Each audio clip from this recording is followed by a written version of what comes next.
Pues muy buenas tardes a todos, queridos oyentes. Bienvenidos a este nuevo programa de la PIC en Flandes, este programa dirigido al mundo cívico-militar, este programa semanal que se anuncia en Informa Radio, que es nuestra gran plataforma, vamos a decir, multimedia, y también en mi canal YouTube y también en iVoox y en otros formatos de redes sociales. Próximamente también vamos a empezar a colaborar con otro canal en YouTube que es el de Sierra Norte Digital. Es decir, vamos ampliando, digamos, el portfolio, como dirían los british, es decir, los canales por los cuales estamos consiguiendo una mayor difusión y esto, desde luego, nos llena de satisfacción.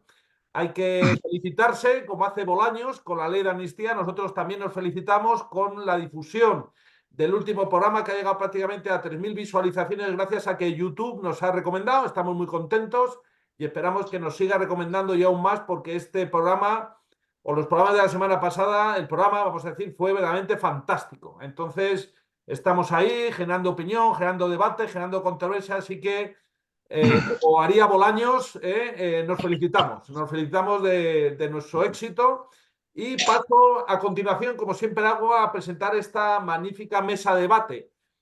Tenemos con nosotros al Teniente General don Emilio Pérez Alemán. Muy buenas tardes, mi Teniente General.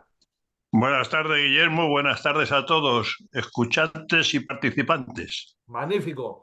Está con nosotros también nuestro editor, el general don Salvador Fontella. Buenas tardes, mi general. Buenas tardes a todos. Buenas tardes, mi general. Y también nuestro historiador de cabecera, don Fernando Platón. Buenas tardes, don Fernando. Buenas tardes a todos igualmente. Muy bien, magnífico. Y el que les habla, Guillermo Rocafort, veterano del Tercio Gran Capitán y caballero de general paraguista Almogávar de Honor. Entonces, como siempre hacemos, todas las semanas nosotros reivindicamos también nuestra memoria histórica democrática, como la quieran llamar, esta memoria que siempre nos hace de una forma magistral el coronel don Juan Ignacio Salafranca, el presidente de la Hermandad de Antiguos Caballeros Legionarios, y al cual enviamos de aquí un fortísimo abrazo legionario por esta dedicación y esta atención que nos presta a nosotros y a nuestros oyentes todas las semanas, esta molestia, que en el fondo para él será de luego una gran satisfacción, de generar las efemérides del 12 al 18 de marzo, esas efemérides que van borrando con Tipex. Ya no se puede hablar de las efemérides en los cuarteles, parece mentira, ¿no? La memoria, digamos, tuerta de los políticos ha entrado hasta en estas cuestiones de nuestras glorias militares, pero bueno, a nosotros nos da absolutamente igual, somos un programa libre y de luego vamos a reivindicarla y a difundirla. En esta semana tenemos, por ejemplo, una fecha importante, el 15 de marzo del año 1427, don Gonzalo Fernández de Córdoba, el gran capitán, libera Roma del asedio de Menaldo Guerri. Este era pues un enredador, un liante, un corsario vizcaíno que al servicio de Francia pues la lió parda y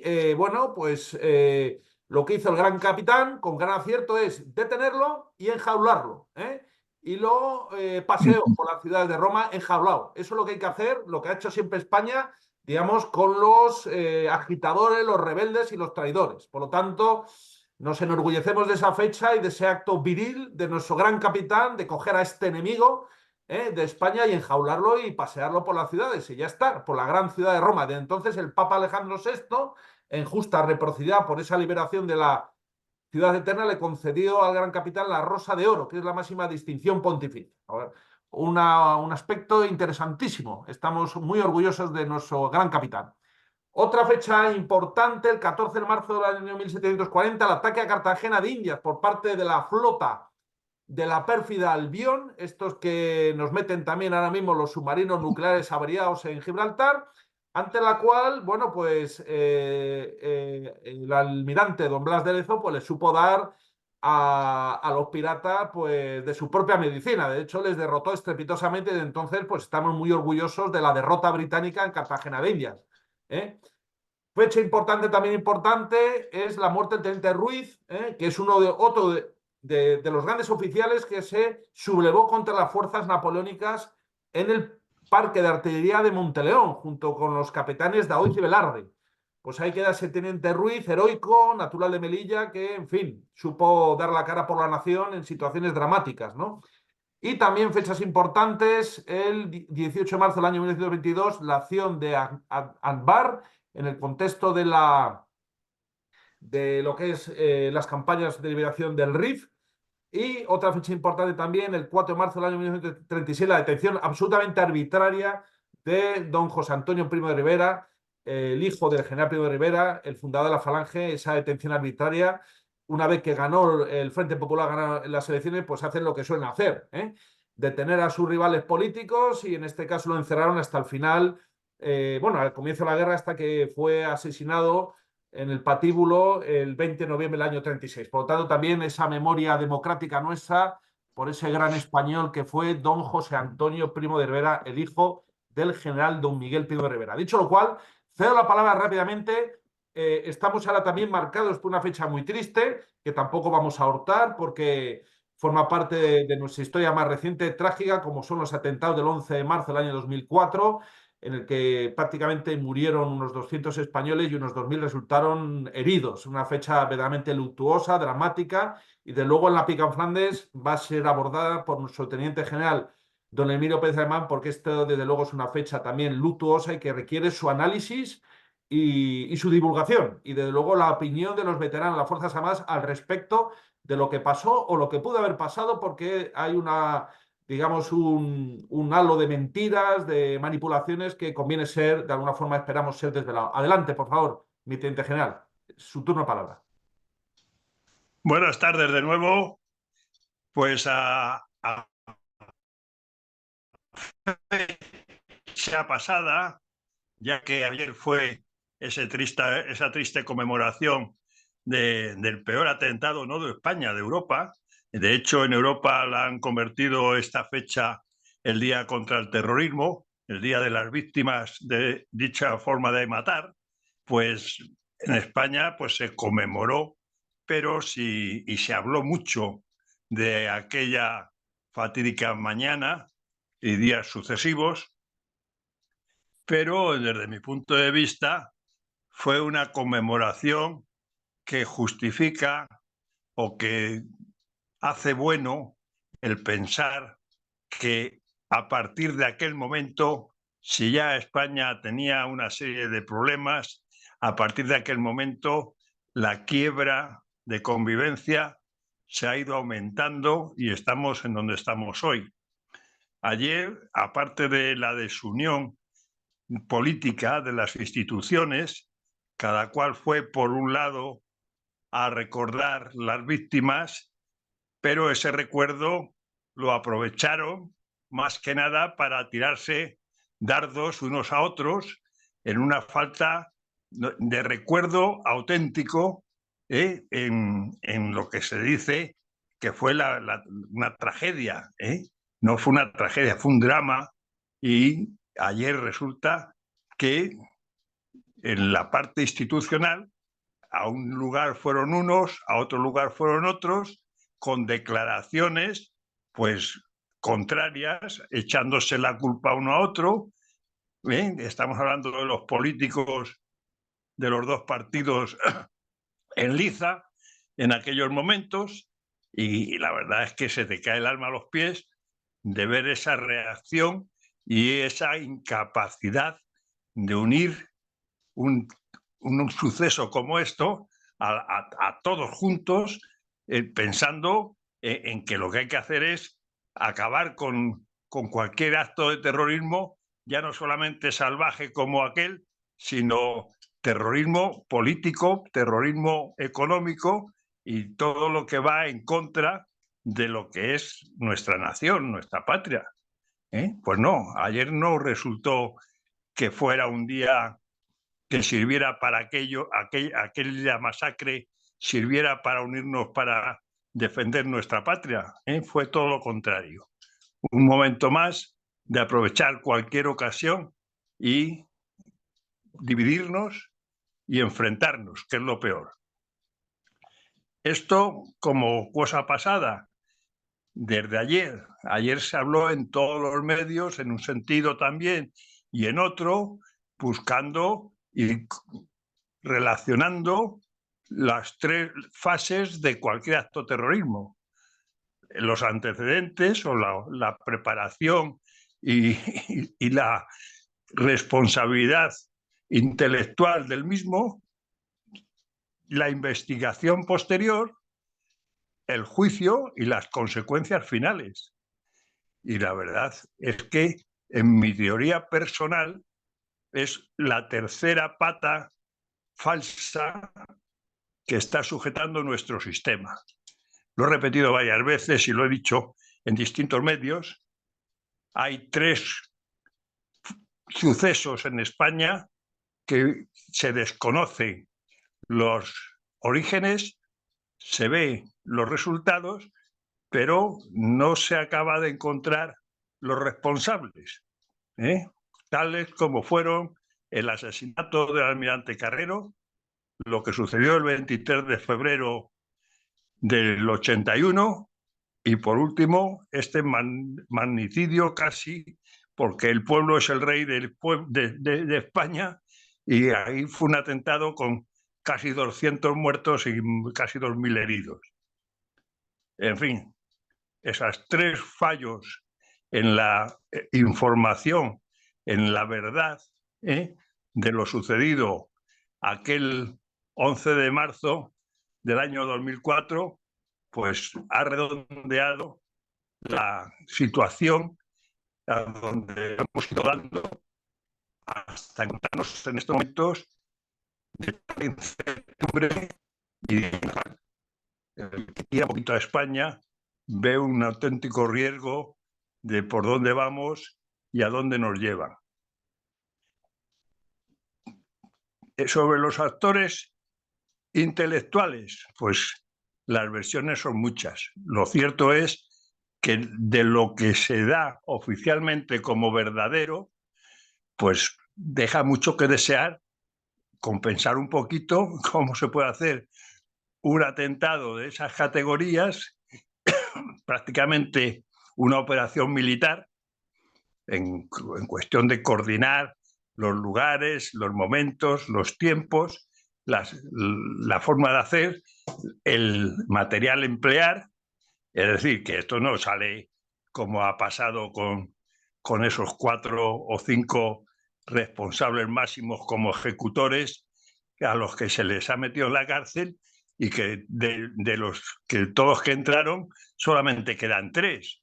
Y parece ser que legalmente el delito está prescribiendo, si no ha prescrito ya. Luego poco se va a poder avanzar en ese aspecto. Así que intelectualmente se ha hablado tanto que yo no quiero ser uno más. Participo de muchos de los que dicen y desde luego discrepo con otros muchos más, de cómo se hizo aquello y quién lo pensó y lo planeó. Sobre la ejecución, pues bueno, cualquier desgraciadillo pues le das unas instrucciones y puede hacerlo. Yo no digo que sean unos benditos de Dios, pero desde luego para mí capacidad de buscar o de obrar buscando el objetivo que se buscaba, que era prácticamente terminar con ese caminillo que empezó con la transición hacia una España democrática y de nuevo cuño, pues desde luego los que no estaban interesados en que eso sucediera, creo que lo han conseguido después de 20 años. A los 20 años de aquello estamos donde estamos y desde luego nada ha repuntado. Consecuencia de aquello, pues fue una investigación que dejó mucho que desear. Aparecieron pruebas falsas, hubo una destrucción del material casi inmediatamente, donde no se podía investigar y analizar qué es lo que había pasado allí. Sobre los explosivos que se utilizaron, pues es repetirme a todo lo que se ha dicho en tantas ocasiones, pues no se acabó. Es más, en el juicio creo recordar que el presidente de la sala llegó un momento que dijo que daba igual lo que hubiera explotado. El inculcar que fue ETA en un principio parece que fue una maniobra engañosa también, para llevar en una dirección y casi luego conseguir decir que no, que ETA era buenísima, que ETA había atentado otras veces, pero que esas barbaridades no era capaz de hacerla, y casi hay que darle las gracias.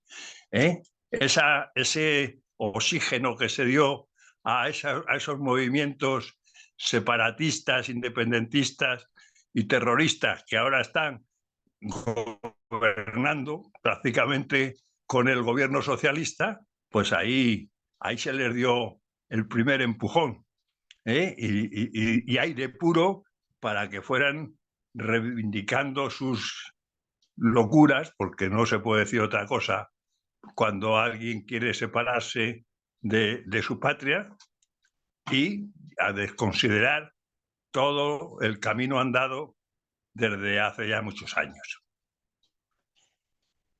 El juicio, pues ya vemos que hay, como sucedió, la condena, pues sí, a 4 que pillaron más desprevenidos, les han metido de por vida, y el resto ya está en la calle, y mucha gente ni pasó por el tribunal. Y en esas estamos para ver las consecuencias. Las consecuencias fue, primero, unas votaciones que estaban a 3 días del Día del Terror, pues cambiaron de signo de forma inmediata. La falta absoluta de respeto por parte del partido contrario al que parecía que estaba designado las elecciones y que estaba gobernando, pues vamos, de asaltar la sede del partido, ahora ponen, vamos, casi la división acorazada frente a los que están manifestándose en Ferraz, y en aquel momento, el día de reflexión para las votaciones, pues ahí estaba el señor Rubalcaba alimentando a todos sus muchachos para que quemaran casi la sede del PP, como todos sabemos. Y a partir de ahí, pues la subida de un partido socialista que ya de historia lo conocemos bien, pues ahora se le dio alas para que primero el señor Zapatero, hoy embajador de toda la zona de bananera de América Española en su día, y aspirante a diputado en la Unión Europea, señalado por el señor Sánchez, y todo lo que rodea las decisiones que se van tomando por parte del gobierno, apoyado por todos los que sabemos, pues ahí están los resultados a partir de aquel atentado. ¿Que aquello era necesario para esta situación? Pues no lo sé, no tengo elementos de juicio, pero lo que sí es cierto es que como consecuencia de aquello, desde el tiempo aquel, del año 4 hasta nuestros días, pues no hemos levantado cabeza, y normalmente pues de mano de un partido socialista de pura cepa, en el más claro estilo de Largo Caballero y compañía. En fin, todo eso es lo que hemos de recordar, y habría que estar todos, si fuéramos sensatos, unidos a las víctimas, a sus familias, y en contra de todo lo que motivó y lo que sucedió en aquel momento, porque fue a costa de muchas vidas, no solamente los que murieron, entre ellos algunos compañeros, sino de todo lo que había alrededor. Como última reflexión por mi parte, pues ver claramente el argumentario del Partido Socialista a la hora de hablar de este tema. Como estamos hablando, como ha ocurrido ahora con el caso de corrupción, o como quieran llamarlo, la ley de amnistía, etcétera, etcétera. Es un argumentario en el cual todos a una, perfectamente disciplinados, salen echando la culpa al de enfrente y acusándoles de los hechos y actos que ellos mismos realizan, ¿eh? Entonces, claro, pues, ¿dónde nos lleva el Partido Socialista? Que sabemos que no nos ha traído más que desgracia desde que apareció en el panorama. En fin, yo ya dejo comentarios a lo que acabo de decir, pero la verdad es que es muy preocupante que el conjunto de la ciudadanía española esté como si no pasara nada o mirando para otro lado, no queriendo participar de una reacción ante esta situación, porque desde luego esa pasividad no nos llevará a ningún sitio bueno. Cedo la palabra por si hay algún comentario más. Muchísimas gracias, mi teniente general. Cedo la palabra al general Fontela. Adelante, mi general, por favor. Bueno, muchas gracias. Pues no puedo estar más de acuerdo con todo lo que ha dicho el general, teniente general, y desde luego tiene toda la pinta de ser un golpe de Estado de los que hemos tenido mucho a lo largo de la historia, ¿no? Un golpe de Estado a través de un atentado. Podemos empezar, por ejemplo, el caso de Prim. A Prim lo mataron, todavía no se sabe con certeza quién lo mató, aunque parece que ya hay indicios después de más de un siglo, cuando ya se está sospechando quién fue, y por eso, con la muerte de Prim, pues cayó la dinastía de Amadeo de Saboya. En la misma línea fue también el atentado de Cánovas, exactamente igual. Tampoco podemos olvidar el atentado de Cabo Sotelo, que fue el que produjo la guerra civil, casualmente. Y lo mismo también se puede decir también con el caso de Carrero Blanco. Y yo creo que este atentado entra dentro de esa línea de atentados para cambiar la historia de España en un momento determinado, que antes eran magnicidios y atentados personales y ahora se busca el terror con atentados para torcer la historia de España. Que por cierto la ETA, no sé si era responsable o no de esto, pero sí había hecho otros similares. Por ejemplo, el atentado del hotel de Aragón o el atentado del cuartel de la Guardia Civil. Y al fin y al cabo el terrorismo lo que consigue, lo que pretende es torcer la historia de un país por medio del atentado personal.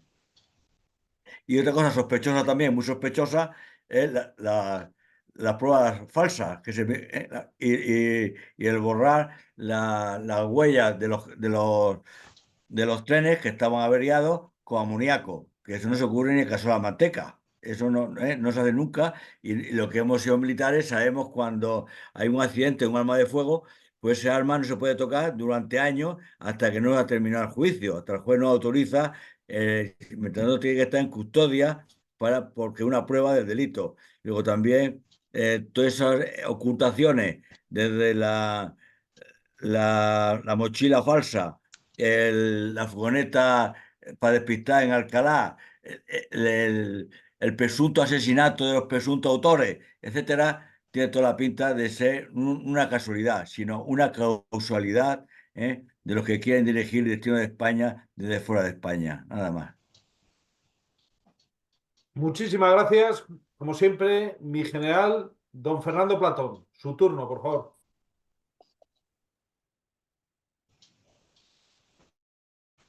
Bueno, ya poco que queda por añadir a lo que han dicho ya los generales anteriores. Realmente es muy llamativo un tema en este atentado, que es que no ha habido ninguna reivindicación fehaciente del mismo. Y eso solo se produce cuando quien lo ha hecho lo quiere ocultar.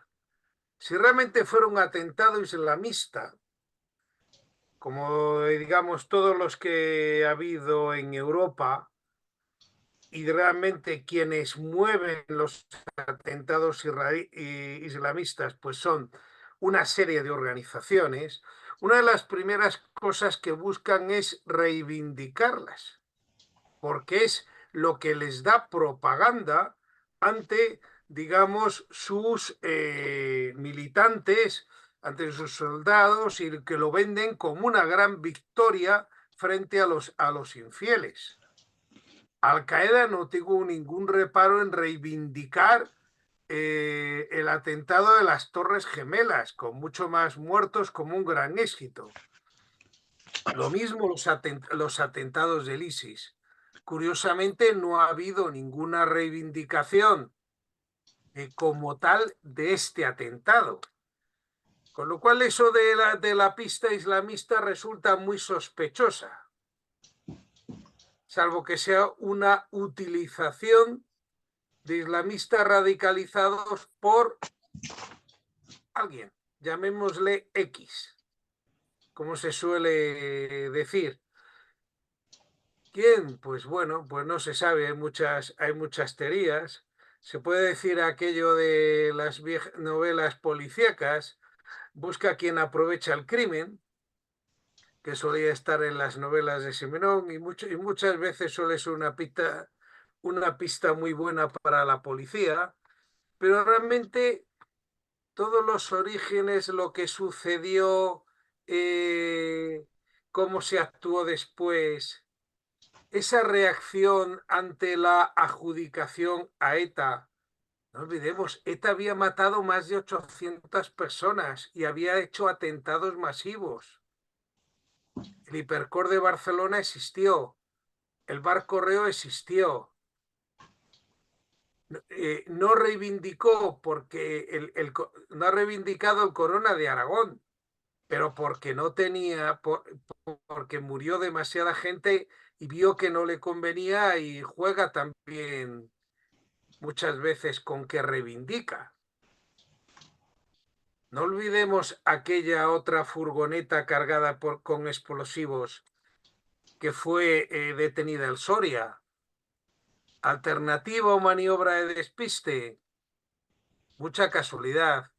Hay muchos cabos sueltos, como para, como suele decir, creerse esa versión oficial. Igual que criticaban que no había que creerse esa primera versión oficial de ha sido la ETA, pues la versión oficial que nos han dado posteriormente tiene demasiados cabos sueltos como para creérsela a pies juntillas. Y lamentablemente muchas personas murieron, y además estamos hablando no de magnicidios, sino de atentados hacia la gente más humilde y más sencilla.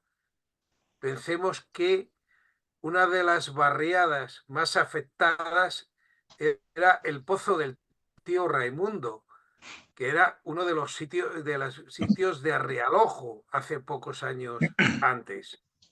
Y esa gente fue la que murió en este atentado. Es decir, se buscaba realmente crear una ira, digamos, dentro de, pues eso, la gente sencilla que podía verse afectada. Y bueno, te doy la palabra. ¿Quieres decir algo, Guillermo? Por supuesto, don Fernando, muchísimas gracias por tu intervención. Yo simplemente añadir los siguientes datos que son complementarios de los que ya han sido mencionados por la mesa de debate. Primero, recordar que la cadena SER es la que abrió la pista, yo creo, falsa del atentado islamista, diciendo que había habido terroristas suicidas con 3 capas de calzoncillos. Nunca ha desvelado el señor Ferreras, factotum de la progresía nacional e internacional, de dónde vino eso, porque además dijo 3 fuentes distintas de la lucha antiterrorista, 3 fuentes distintas. Luego está el tema de las testigos, que son las que parece que identificaron a estas personas como presuntos responsables porque sus rostros ya habían sido paseados por todos los platos de televisión.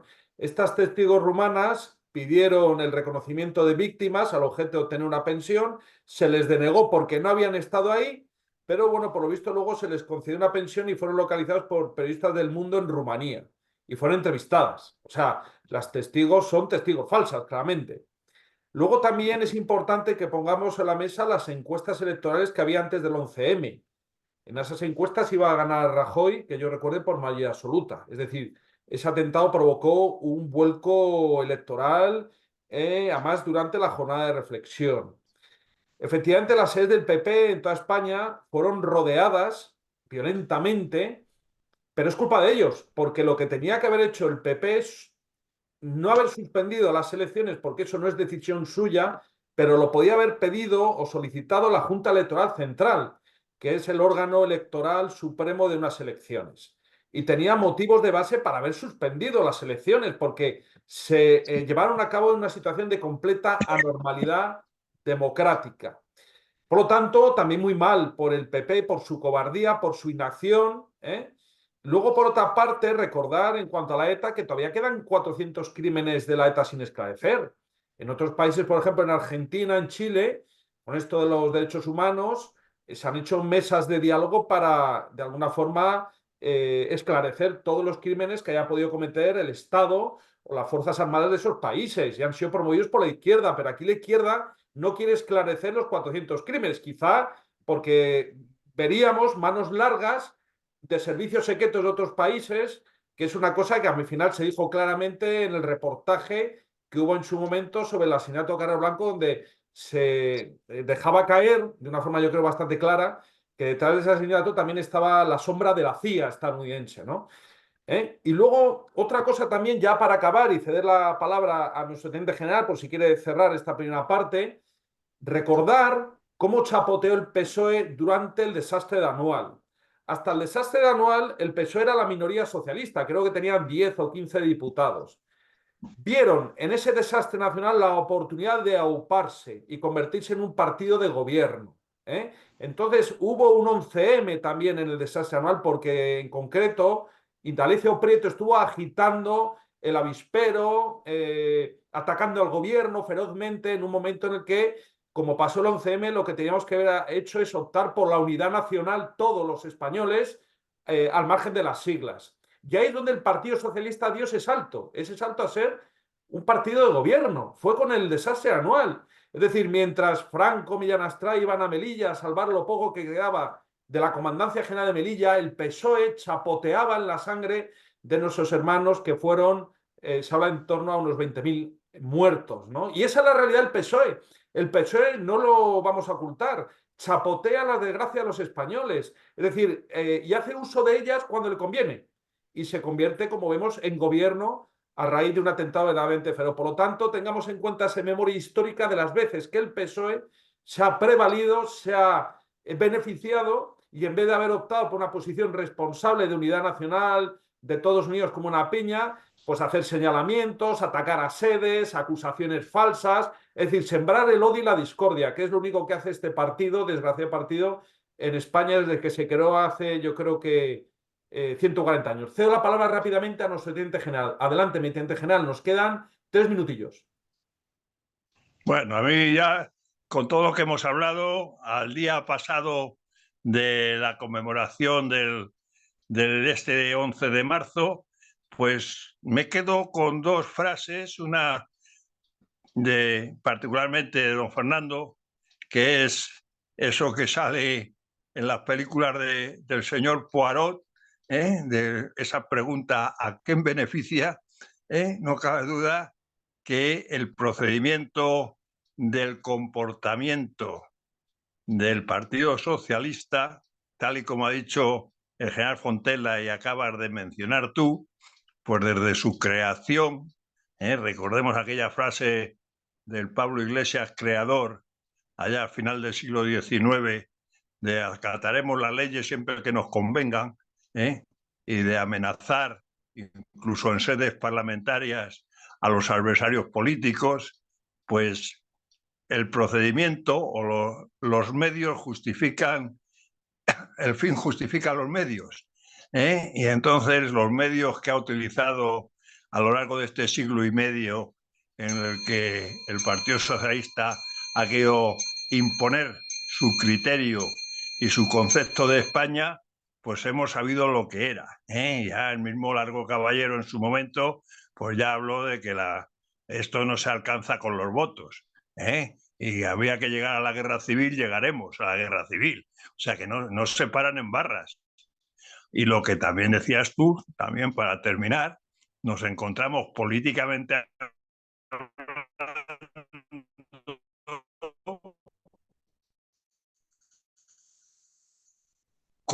tradicional de España, pues es muy, muy conllevadora de todos los desafíos y de todos los desmanes que produce esa política del socialismo puro y duro, ¿eh?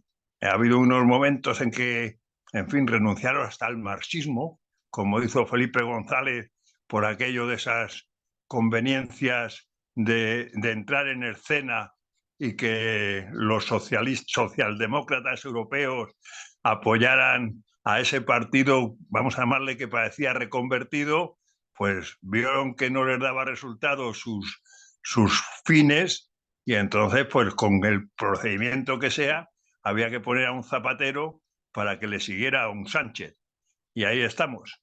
Que Dios nos coja confesados. Pues muy bien, queridos oyentes, estamos ya al final de esta primera parte. Les animamos que sigan con nosotros en la segunda parte que empezaremos en breve. Sigan con nosotros, por favor.